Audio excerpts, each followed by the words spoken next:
Halo, assalamualaikum warahmatullahi wabarakatuh. Semoga kita semua dalam keadaan sehat walafiat.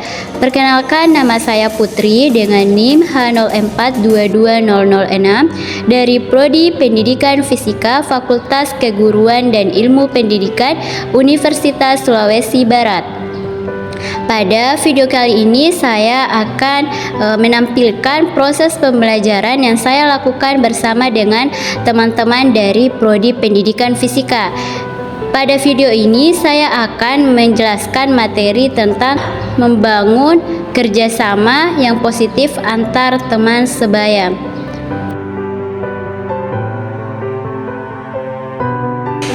Halo semuanya.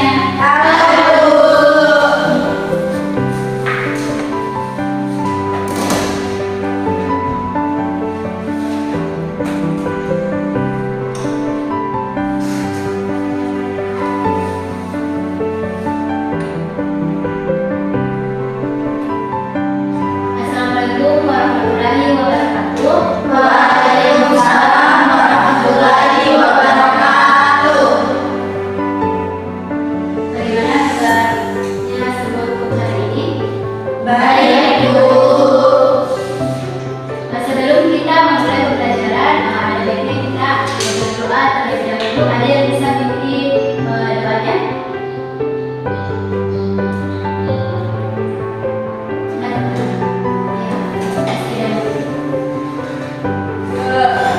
Sebelum kita mulai pembelajaran, langsung kita berdoa sama-sama sesuai keyakinan masing-masing. Doa kita.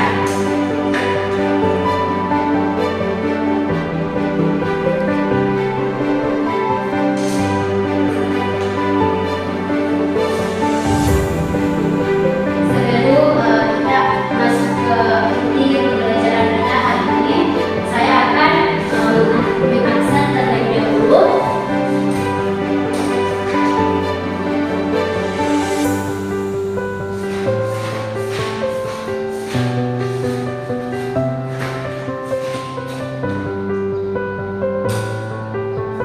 Ernayanti, hadir Bu.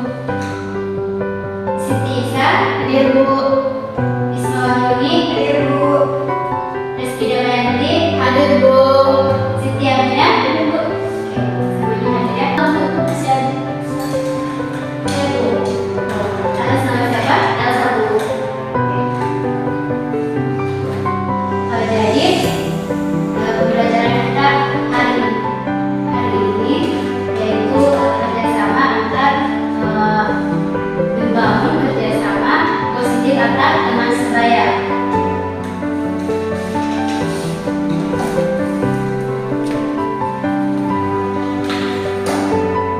Kira-kira ada yang bisa menjelaskan tentang bagaimana kerjasama positif ini antar teman sebaya?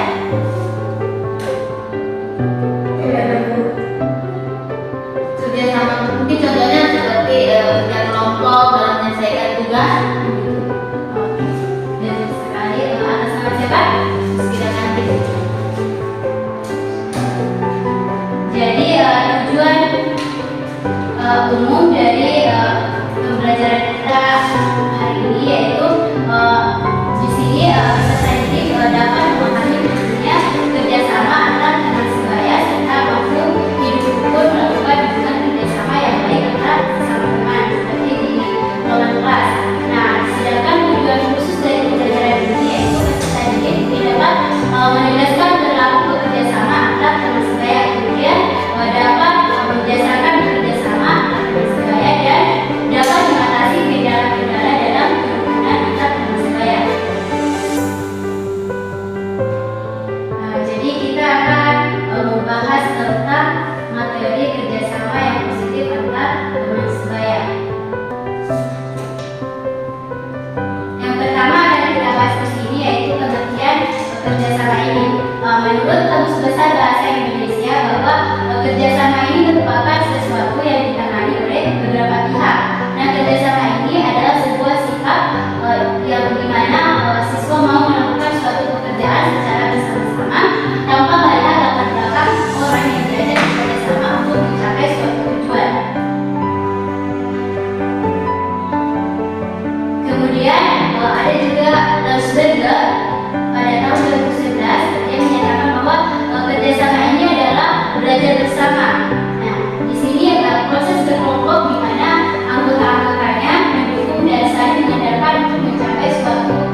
Misalnya contoh bagaimana peran di masyarakat itu membersihkan masjid.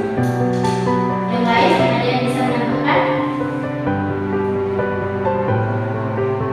Oke, kita lanjut saja. Yang kedua itu ada bergaining. Nah, bentuk kerjasama ini merupakan perjanjian ataupun pertukaran barang ataupun jasa antara dua organisasi ataupun lebih.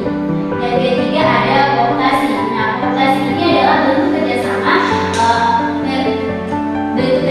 yang dimana proses penerimaan hal-hal baru dalam kepemimpinan atau pelaksanaan politik dalam suatu organisasi agar menjadi lebih seimbang. Jadi maksudnya ini kooptasi ini bentuk kerjasamanya ini berdasarkan proses penerimaan hal-hal baru dalam kepemimpinan dan pelaksanaan politik dalam suatu organisasi agar organisasi tersebut menjadi lebih seimbang. Yang keempat ada koalisis. Nah, koalisis ini adalah bentuk kerjasama yang merupakan perpaduan antara dua organisasi ataupun lebih yang mempunyai satu tujuan yang sama. Yang terakhir ada joint venture. Nah, joint venture ini adalah sebuah bentuk kerjasama yang terjadi dalam proyek-proyek yang besar untuk menyukseskan suatu tujuan, yang dimana proyek ini sangat membutuhkan kerjasama dalam berbagai pihak dengan latar belakang yang berbeda. Sampai di sini ada yang mau bertanya?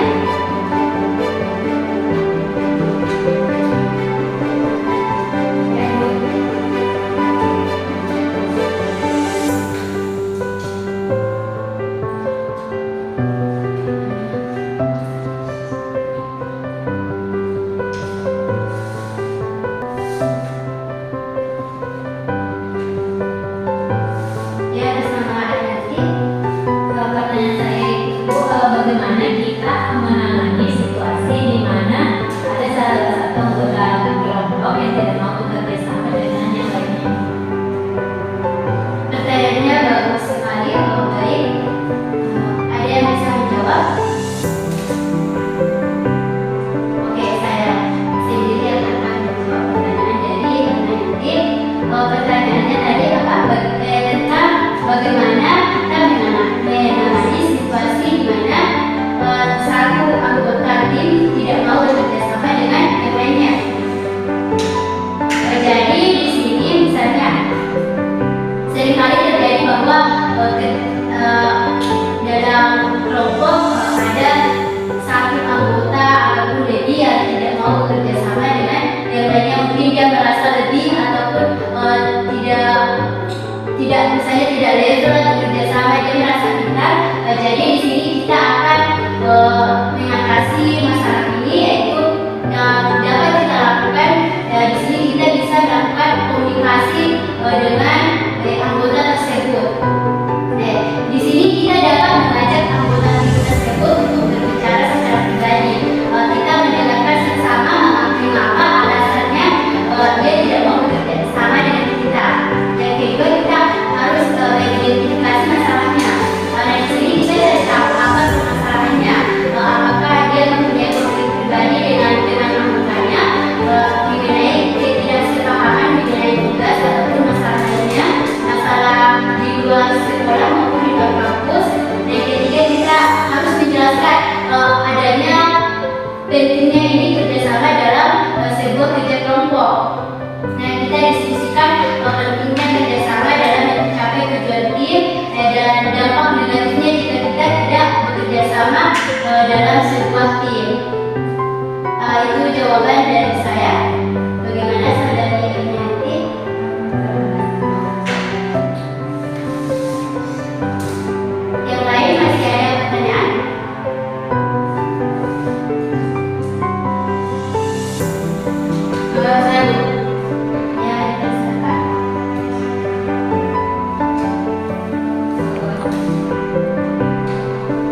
pertanyaannya ini merujuk ke persaingan antar siswa peserta didik dalam sebuah kelompok.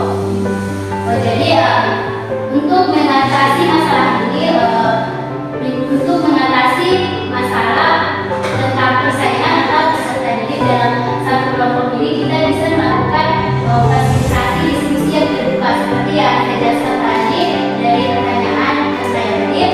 Kita bisa mengajak anggotanya untuk diskusi bersama secara terbuka tentang dampak negatif dari persaingan yang tidak sehat. Kita menjelaskan ke salah satu siswa yang bermasalah ini mengenai dampak negatif dari persaingan yang tidak sehat terhadap produktivitas dan kerjasama tim secara keseluruhan.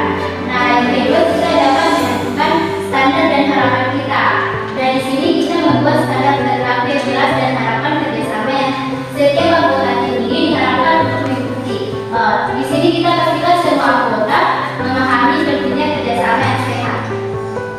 Karena tujuan kita kerja kelompok ini dalam suatu tim ini untuk mencapai tujuan yang sama.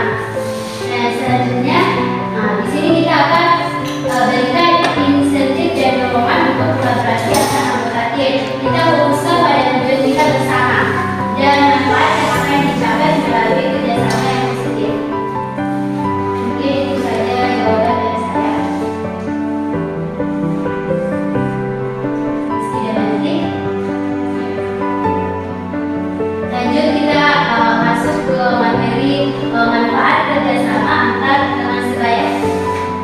Ada beberapa manfaat dari kerjasama ini antar teman sebaya. Menurut Saputra dan Rubianto, dia mengatakan bahwa manfaat pembelajaran kerjasama ini yang pertama mampu mengembangkan aspek moralitas dan interaksi sosial peserta didik karena melalui kerjasama peserta didik memperoleh kesempatan yang jauh lebih besar untuk berinteraksi dengan peserta didik yang lain. Kemudian kerjasama ini juga mampu mempersiapkan peserta didik untuk belajar bagaimana mendapatkan berbagai pengetahuan dan informasi sendiri, baik guru, teman, bahkan pelajaran atau sumber belajar yang lain. Selanjutnya, di sini peserta didik juga dapat meningkatkan kemampuannya untuk bekerja sama dengan orang lain dalam sebuah kelompok. Nah, selanjutnya peserta didik di sini juga bisa membentuk pribadi yang terbuka dan menerima perbedaan yang terjadi. Kemudian di sini peserta didik juga dapat membiasakan untuk selalu aktif dan kreatif dalam melakukan analisisnya.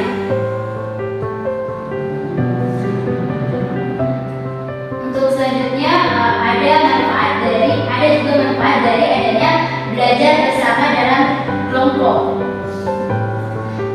Belajar bersama dalam kelompok ini akan menanamkan pemahaman untuk saling membantu dan belajar bersama ini akan membentuk suatu kekompakan dan keakraban antar peserta didik yang satu dengan yang lainnya. Nah, belajar bersama ini juga dapat meningkatkan kemampuan berkomunikasi dan menyelesaikan sebuah konflik ataupun masalah dalam proses pembelajaran. Belajar bersama ini juga dapat meningkatkan kemampuan akademik dan sikap positif terhadap sekolah. Kemudian belajar bersama ini juga dapat mengurangi aspek negatif dari sebuah kompetisi, sebuah persaingan. Selanjutnya kita akan membahas tentang tujuan.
bahan pelajaran yang melibatkan bermacam-macam sudut pandang. Jadi peserta didik di sini dengan adanya kerjasama ini dia mampu mengeksplor ide-ide mereka ke dalam sebuah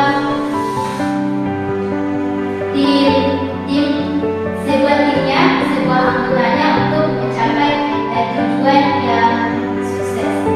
Kemudian menghargai pentingnya konteks sosial. Jadi di sini konteks sosial antar peserta didiknya. Nah, kemudian di sini juga kerjasama ini juga dapat menumbuhkan hubungan yang saling mendukung dan saling menghargai di antara peserta didik ataupun di antara peserta didik dengan guru. Nah, di sini kerjasama maksudnya kerjasama yang dimaksud ini dapat menumbuhkan hubungan yang saling mendukung, yaitu hubungan antara peserta didik dengan peserta didik dan hubungan antara peserta didik dengan guru. Kemudian kerjasama ini juga memiliki tujuan bahwa kerjasama ini dapat membangun semangat belajar peserta didik. Selanjutnya kita akan membahas tentang faktor-faktor yang mempengaruhi kerjasama.